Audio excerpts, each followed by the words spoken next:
자, 5주차, 6주차죠? 6주차 선택학통 문제 보도록 하겠습니다. 2022년 시립대 모의논술 3번입니다.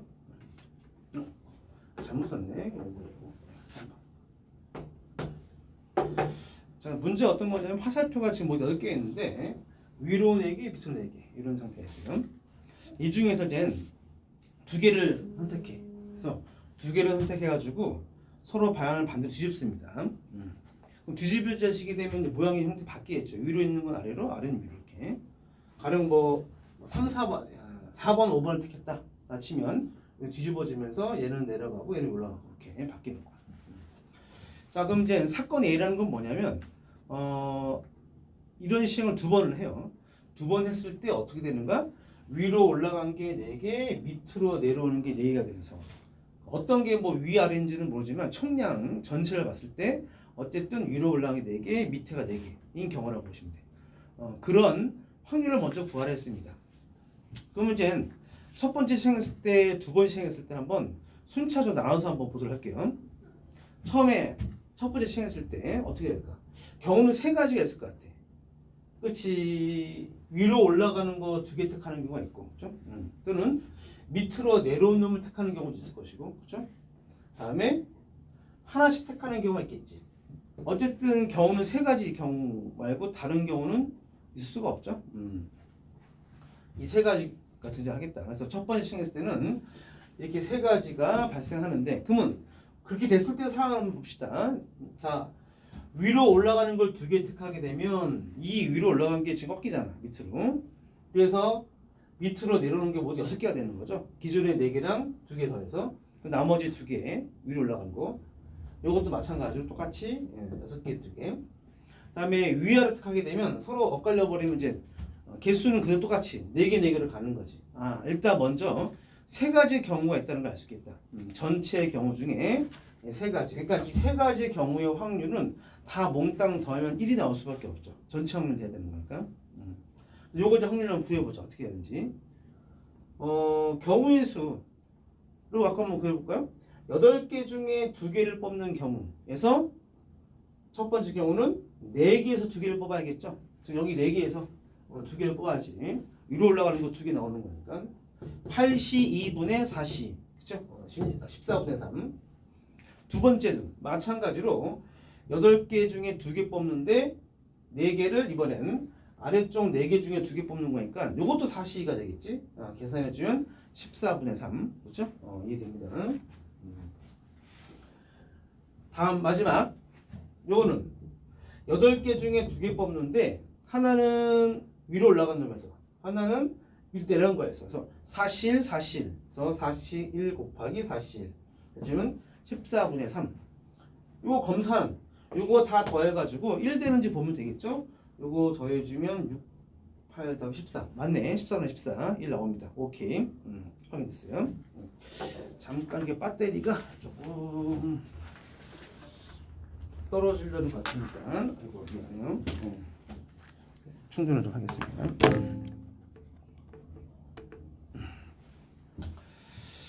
자, 그래서 일단 첫 번째 시행했을 때 확률을 우리가 이제 구할 수 있을 것 같아. 자, 이런 상황 속에서 그 다음에 두 번째 시행이 일어나는 거지. 자, 문제는 첫 번째 14분의 3의 확률로 된 상황 우리가 이제 생각해 보면 위로 간 게 2개이고 밑으로 6개였습니다. 첫 번째 시행 결과. 그럼 여기서 어떻게 돼야 될까? 사건 A가 벌어지려면 사건 A는 4개, 4개가 나와야 돼. 4개, 4개가 나와야 되는 거니까 그쵸? 아래로 있는 놈에서 2개를 택해야지. 그래야지 그 아래로 된 게 위로 올라가면서 토탈 위로 올라간 게 4개 될 거 아니야. 무조건 아래로 돼 있는 놈에서 2개를 선택해야만 됩니다. 그죠? 그런 확률은 어떻게 될까?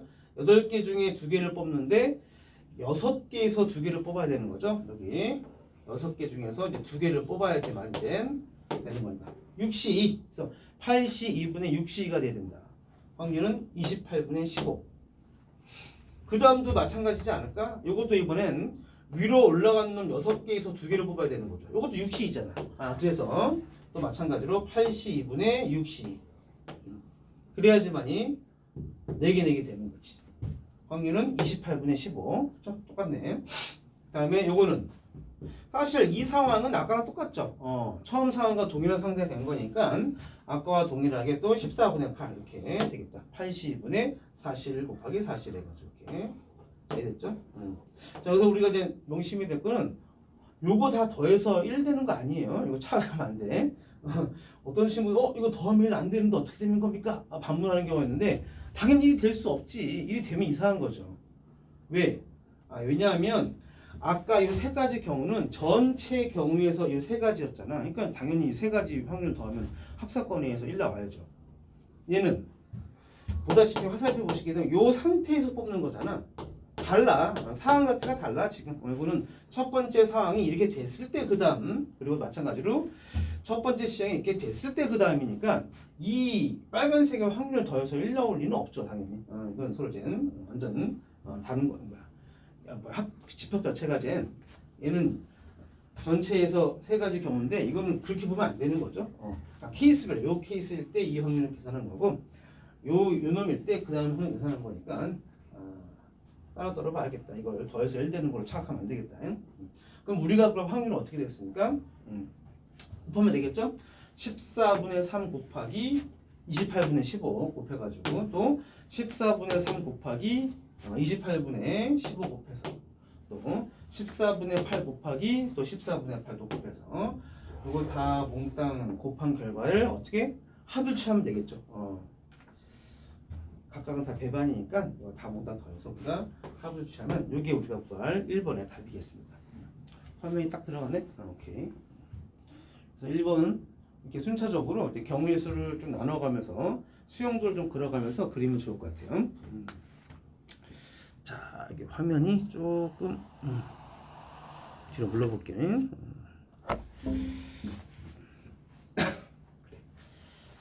자, 이번엔 2번입니다. 2번 조건부 확률이지. A 사건 일어났을 때 이제 B가 일어나는 사건 확률을 구하라. 이건 이제 조건부 확률 공식에 따르면 이걸 구하면 되겠다. 당연히 분모에 있는 A는 A 사건의 확률 P에는 구했죠. 1번 답이 이거니까 이건 해결했고 뭐만 해결하면 돼. 이것만 해결하면 돼. 이거만 구해주면 되겠다. 자, 근데 이게 아마 좀 까다로웠을 것 같아요. A 교집합 B. 아까 A 사건은 이해했죠. 4개 4개라는 거. B 사건은 뭐냐?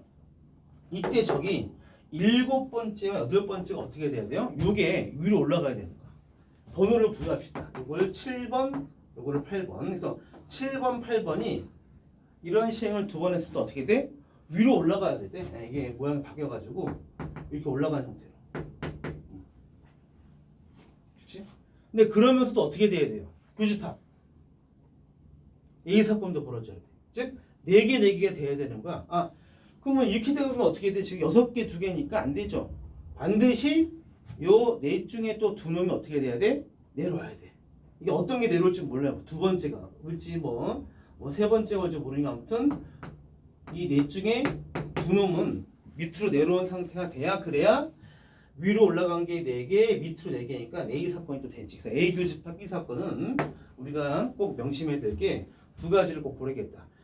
7번, 8번은 각각 한 번씩 선택이 돼야 돼. 2번 생각하면 안 되겠죠. 다시 되돌아오니까 안 되고 한 번씩만. 그래서 각각 한 번씩 선택돼야 한다는 거 요거 잊지 마시고. 다음에 그리고 반드시 1번과 4번에서 2개가 선택돼야 돼. 1번과 4번에서. 그렇죠? 이해됐죠? 여기. 요 중에서 1번부터 4번까지 해서 반드시 2개가 선택돼야 된다. 이 규칙을 우리가 지금 이해하면서 경우의 수를 세면 되는 거야. 됐나? 그러면 돼요. 그럼 요거는 그냥 첫 번째 시행, 두 번째 시행 나누지 마시고 한꺼번에 바로 전체 8개 중에 2개 뽑는 거 다시 또 8개 중에 2개 뽑는 거죠. 그래서 전체 경우의 수는 8시 2 곱하기 8시 2개 뽑고 또 2개 뽑고 이 전체 경우의 수야. 근데 그 과정 속에서 어떻게 돼야 돼? 이런 경우가 있을 수 있습니다. 7번과 8번이 한 번 선택돼야 되는 거니까 먼저 7번 뽑았어. 7번이 딱 된 상태에서 41 이 4개 중에 하나 뽑는 겁니다. 4 중에 하나. 이미 7번은 됐으니까 나머지 한 개 뽑을 때 저기 4 중에서 하나 뽑는 거예요. 그래서 7번 뽑고 4 중에 하나 뽑고 그 다음에 두 번째 시행에서 8번을 뽑아야죠. 무조건 7번과 8번은 한 번씩 선택이 돼야 돼 무조건. 첫 번째 시행, 얘를 첫 번째 시행, 얘를 두 번째 시행을 한다면 첫 번째 시행에서 7번 뽑았으면 두 번째 시행에서는 8번 뽑아야 되는 거니까. 그래서 8번을 무조건 하나 뽑고 그 다음에 어떻게 돼야 됩니까? 그치. 아까 넷 중에 하나 뽑았으니까 나머지 셋 중에 또 하나 뽑아야 되는 거죠. 1번과 4번에서는 두 개 선택해야 되는 거거든. 그래서 이 셋 중에서 또 하나 또 뽑는 겁니다. 3실. 이게 왜 또 3실입니까? 3이라는 숫자가 왜 등장한 겁니까?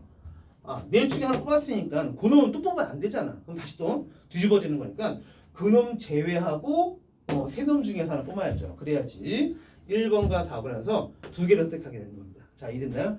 그래서 이렇게 3실인 거야. 여기 좀 어려웠을 것 같아. 자, 근데 순서 바뀔 수가 있죠. 첫 번째 시행에서 8번을 뽑고 두 번째 시행에서 7번을 뽑는 경우 있으니까 요 순서 바뀌어주게 되면 결과적으로는 곱하기 2를 하면 되겠습니다. 이거 좀. 자, 그 다음은 첫 번째 시행에 7, 8을 그냥 뽑아버리는 거야. 7, 8을. 그래서 첫 번째 시행에 7, 8 그냥 뽑는 경우 한 가지. 뭐 둘 중에 두 개 뽑는 거니까 2시2니까 한 가지. 그리고 이제 두 번째 시행에서 4개 중에 2개 뽑는 거죠. 아까 있죠? 4개 중에 2개 뽑아야 한다고. 이게 두 번째 시행, 첫 번째 시행, 두 번째 시행이 되면 두 번째 시행에 4개를 뽑는 거라고 보시면 돼. 순서 바뀔 수가 있죠. 첫 번째 시행에서 4개를 뽑고 두 번째 시행에서 7번, 8번을 딱 뽑는 경우, 그래서 순서 바뀔 수 있는 경우 또 곱하기 또 2를 해주면 되겠다. 이해됐나? 그래서 전체 경우의 수분에 각각 케이스 두 가지, 순서 바뀌는 것도 두 가지에서 모두 4가지가 있으니까 곱하기 해가지고 이 4가지를 다 몽땅 더한 이 경우의 수의 B를 구해주면 이게 우리가 구할 바로 A 교집합 B 사건에 관한 확률이 되겠죠. 이렇게 보여진 P A 교집합 B가 된다는 얘기입니다. 그게 바로 얼마? 여기 196분의 99가 되는 거예요. 그렇죠? 그래서 이제 여기 집어넣어 계산하면 되지. 그리고 분자가 196분의 9, 분모가 아까 구했던 196분의 109니까 나눠 계산해주면 109분의 9가 된 두 번째 최종 답이라고 보시면 되겠습니다. 그렇죠?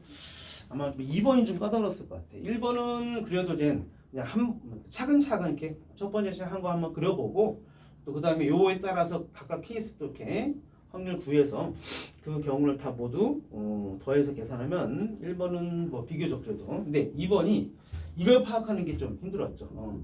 7번, 8번은 반드시 한 번씩만 각각 한 번씩만 선택해야 되는 거고, 그리고 1번과 4번에서도 마찬가지로 2개가 선택돼야 돼요. 무조건. 어떤 놈인지 모르지 아무튼 정하는 거는 2명이 2개가 선택돼야 되는 겁니다. 이거를 파악하는 게 아마 제일 좀 어려운 포인트가 아니었을까 라는 생각이 드네요. 이게 좀 어려웠습니다. 그래, 이게 쉽지 않은 문제이긴 했는데 여러분들에게 문제를 찾고자 했어요. 문제에서 요구하는 경우가 정확히 무엇인지를 우리가 가려내는 거. 사실 확률의 기본은 경우의 수 따지는 거죠. 합사건, 곱사건 해가지고 경우를 차근차근 잘 나누는 게.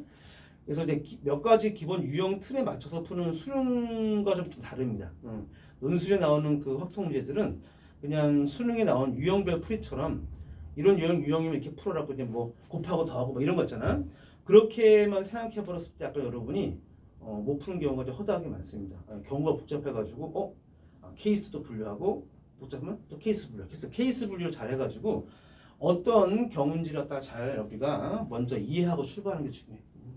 여기서는 지금 이런 경우다라는 걸 이해하고 이거를 반영해서 우리가 경우의 수를 차근차근 따져야겠죠. 자, 이렇게 해서 이제 6주차 해제를 마무리하겠습니다. 자, 됐죠? 오케이, 마무리할게요.